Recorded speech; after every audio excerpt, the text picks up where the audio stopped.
If you're watching this, I'm on vacation. This sounded so serious, but yes, it's true. Chocolate and Waffles is taking a week off. I've been feeling overwhelmed with all the blogs that I need to visit and the comments that need replying and the scheduling, formatting. Well, you know all of this. You are bloggers. So I'll be back September the 4th with lots of contents despite a new schedule and a new way of life. Um, but I thought it'd be fun to finish this August project with my top 10 of the half year. The half year top 10, yeah. Except we're in August, so it's not really the half year now. Like half year plus 2 months, top 10. Who's counting? Anyway, it was terribly hard to find, to reduce the list to 10 titles, but I did my best. Um, I'm not gonna go into details because I've chosen books that I've reviewed already on the blog, and if you're interested in them and if you haven't read the review yet, you can find them with the research thing. So let's get to it. Number 10, Summer at the Little French Guest House by Ellen Pollard. Pollard. In French, Ellen Pollard. It's one of the only series that are not about serial killers or missing children or whatever that I really loved. And I really felt, I would have said back in France, but I'm in France. So I really felt the author captured what it feels like to be in France, to live here, not just to be on vacation. And the characters are awesome, and the stories are fun. It's really a series that you won't regret if you start reading it. I have a cheat list, so number 9, The Abrupt Physics of Dying. This one I have in paperback. Why did I choose Paul E. Hardesty? I hope I'm pronouncing this right. Simply because I had no idea I loved action thrillers before. No idea at all. And when I met his character, Clay, and when I discovered how intense, fast, and captivating writing could be, I just thought, oh my god, I've missed on so many books. And so I've read 2 books in the series. I've got another one over here. The last one, the first one I still have to read, I think. Or the one in the middle, I can't remember. But it's intense, it's awesome. And if you haven't already fallen for the action thriller genre, it's the perfect way to start. Okay, the 8th is Blink. I do not have a copy of this one. It's in the Kindle. Kim Slater just deserves every award for unforeseeable twists, ending twists that you don't see coming, ending twists that just leave you speechless. I love to talk. I'm always chatting and all, and I try to, I talk to the books and I talk to the characters, sorry, and usually I have, I don't know, feelings about how a book is going to end. But with her, I know I'm in for total blackness, emptiness, like until the very end, you don't know what's going to happen. And that's an awesome feeling. You don't get that with lots of books. Lots of thrillers or psychological thrillers are awesome, but you can somehow, follow clues and get hints and understand what's going on. But with her, you can't. Just don't even try. Okay. Seventh, The Stolen Girls, Patricia Gibney. Still on a Kindle. I really have to get more paperbacks.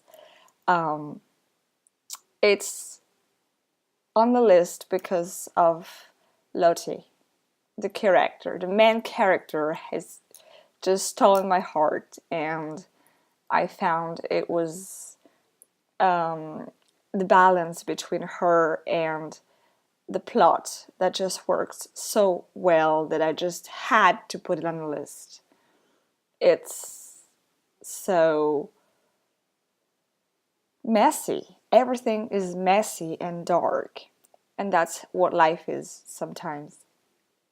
For most of us, not so messy and dark, but thankfully, by the way, but I just love how realistic and just how powerful the writing is, and the plots are just awesome.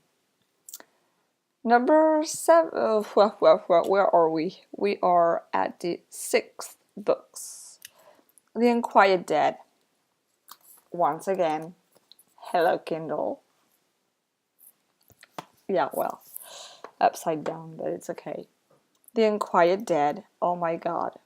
I must admit that when I was sold a book with a detective who was said to be a Muslim, right from the start, I was intrigued. I was very intrigued because it felt bold at this time of with everything that's happening and with lots of controversial stuff around. Oh, you're having guests today. Look at that. Iris, look at the camera. Can you see yourself? Hello, Iris. Hi, and you can see my shoes, I'm sorry. Hi, Iris. And Yuki is sleeping. Come on. Viens, Yuki, viens là-bas. Viens voir maman. Viens voir maman. I remember that a couple of you, Drew, wanted to see the dogs. So here's Yuki with my socks, because she loves playing with my socks. Okay, where are you? You're here. So you have 2 guests today. Woohoo! Now Iris is gonna stay with me because she loves watching herself on the screen. I think in another life she was a movie star. Anyway, I was talking about the Unquiet Dead. So, the Muslim thing, I was intrigued. And then I read the entire blurb and it felt compelling, really. And this book is just so beautiful in the way that it's written, in the way that everything is mixed together so you don't feel you're taking one side or another. It's a book that makes you think. It's a book about consequences. It's a book that you can't forget once you've read it. I loved it, and if you haven't already, you can get it and you won't be disappointed. Just be prepared. It's a book you need time for. It's a book you really need to commit to. I'm going to take 2 hours today and I'm going to read that book. You can't just read it in a train or on the way to the supermarket or whatever. Really take time for that book. The next one, number 5, is The Lost Wife. Again, Kindle. I think 99% of my books are Kindles. It's crazy. The Lost Wife. Why? Because grief is an important part of our lives, and I hate talking about it. I hate thinking about it. I hate everything that has to do with it. Still, this book is just an hymn or a song to what grief is, what grief can do to someone, how you can cope with it, how it never leaves you, how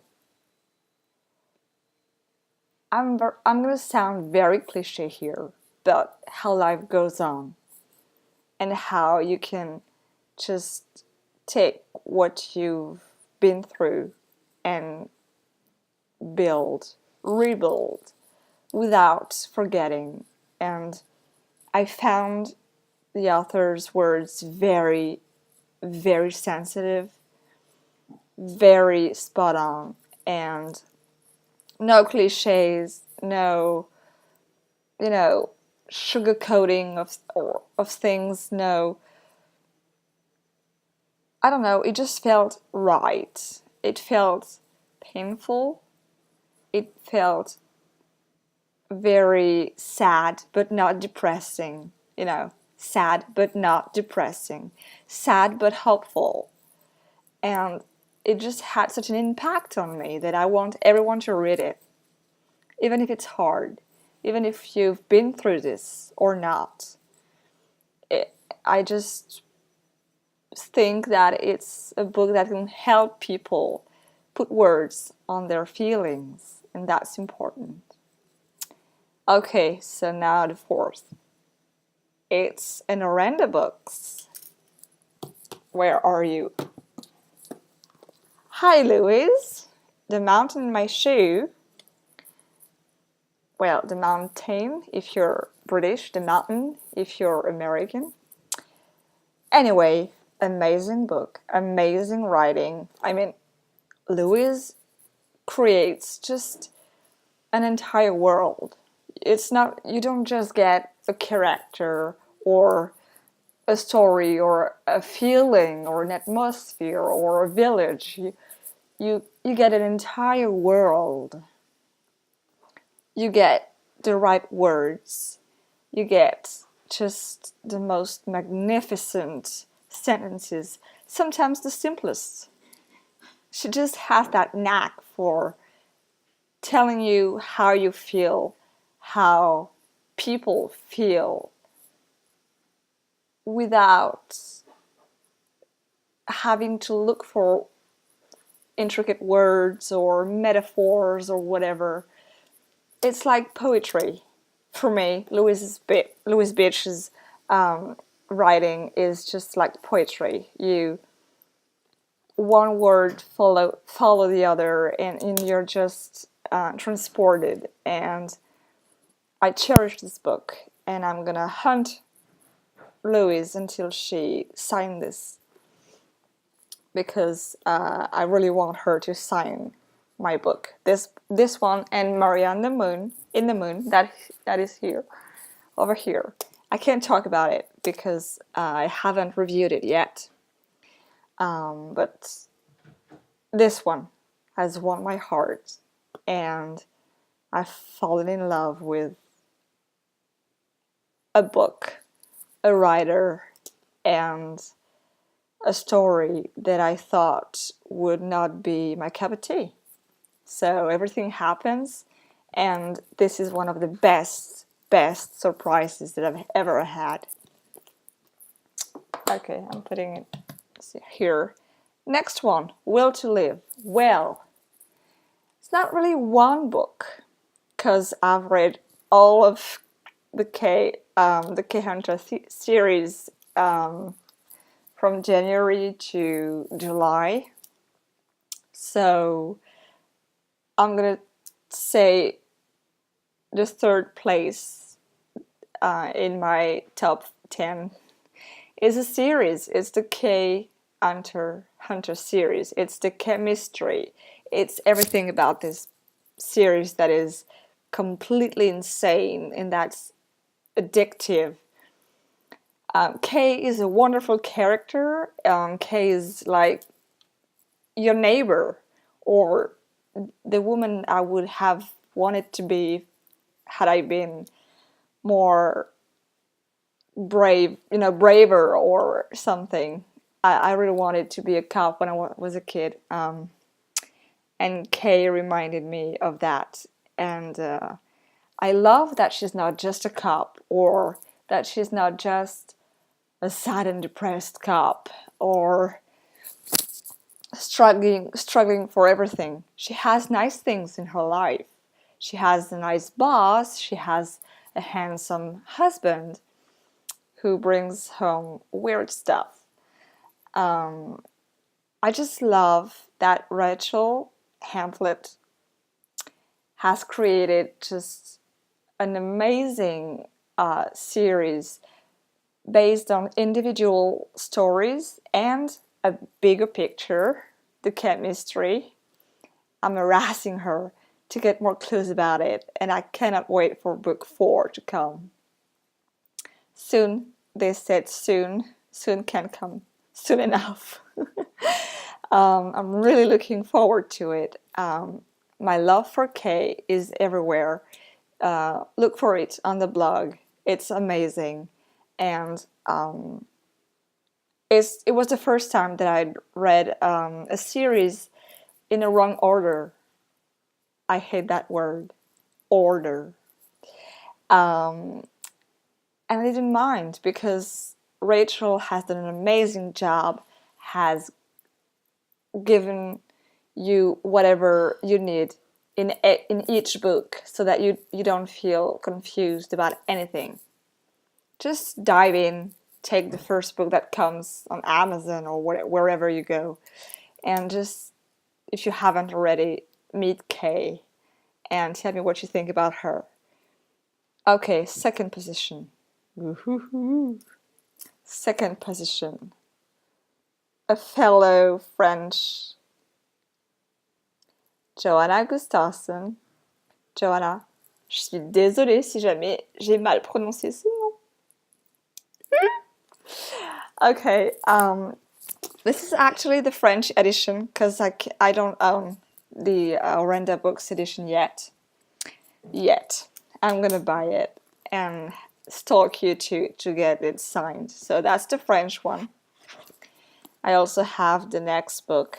Can I find it here, or have I put it somewhere else? More, where are you? Oh my god, where is... Oh, here. I'm not making you jealous at all. But hey, that's the second book. I'm reading it very, very soon. And when I say very soon, I mean this week.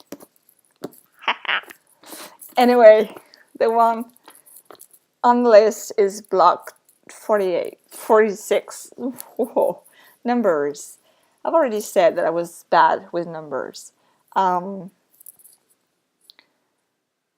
Think about combining the past and the present and spicing things up with some very, very intense characters.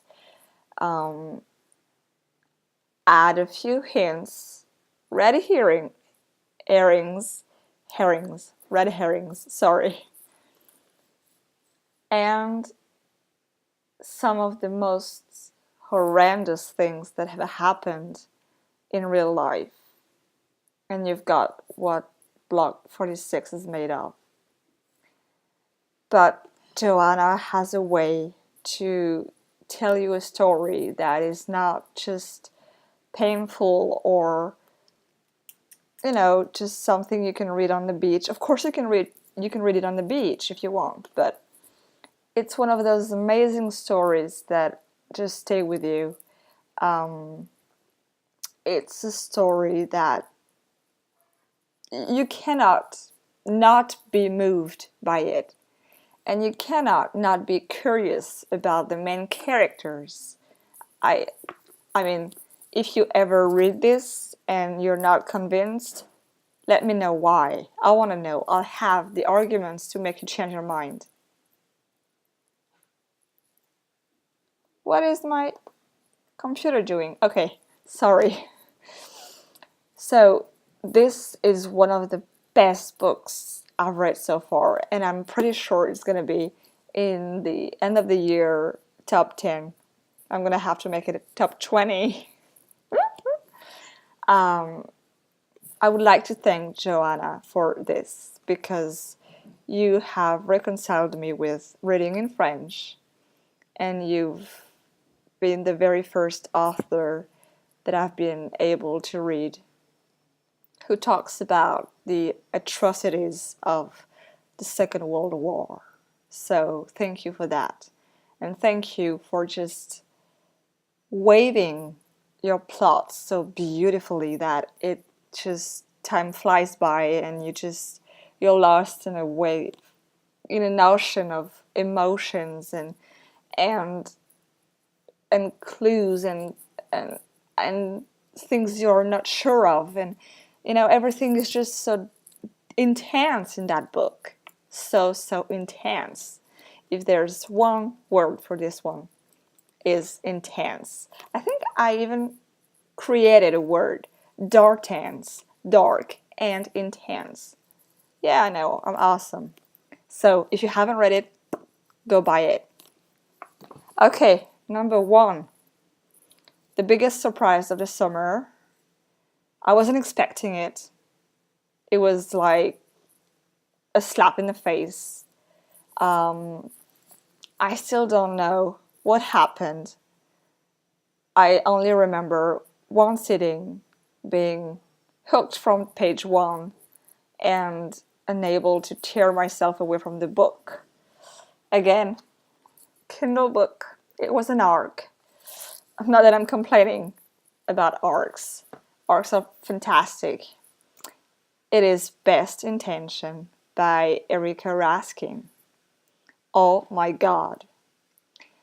It's the kind of stories, that can happen to anyone. And I think that's why I loved it so much.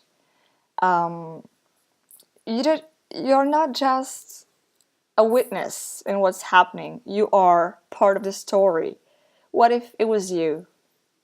What if it were you? What if you were the one that was telling your story about how something good turned out so bad? I mean, it turned out so bad that I was completely horrified, and I was like, oh my god, this cannot be happening. That's not fair. I'm a very sensitive person, and I have I have a tendency to see the world as it could be and as it is, and the world is unfair. I'm trying to come to terms with that, but this story just reminds you how unfair the world is. But at the same time, it's so compelling. You have no idea what's going to happen. It's not one of those books where you just read, best intentions. You kind of have a clue of what's going to happen. You can say, okay, so someone's going to do something good and it's going to be terrible. It's going to have terrible consequences, and that's it. Well, that's not it. You are far from everything that's happening in the book. I just loved it so much that I wanted everyone to read it, and I'm so disappointed that I haven't seen it in so many blogs. I mean, this book deserves all the attention it can get. So I'm hoping you give it a try and let me know how you find it. Okay, it was supposed to be a very short video. Now I'm at 25 minutes. But there were the dogs, I cannot say no to guests, so I'm going to leave it for now. I'm gonna say have a great week. There's a post scheduled for tomorrow, and I won't be there to reply to any comments, but I'll do it next Sunday, and I'll try and catch up. And Chocolate and Waffles will be fully back on September the 4th, and I hope I'll be still alive and not so anxious, and ready to talk about books more and more. The more I talk about them, the more I do want to talk about them. So, okay, this is me rambling. Have a great week, everyone. I'll see you very, very soon. I won't be on any social media, but if you really want to reach me, I'm gonna check my emails every day around 6 p.m. my time, so for Paris time, which is for London 5 p.m. And for Jill, it's way, way on around noon or something like that. So anyway, you can reach me by email. I'm gonna check daily, but I won't be on Facebook and I won't be on Twitter.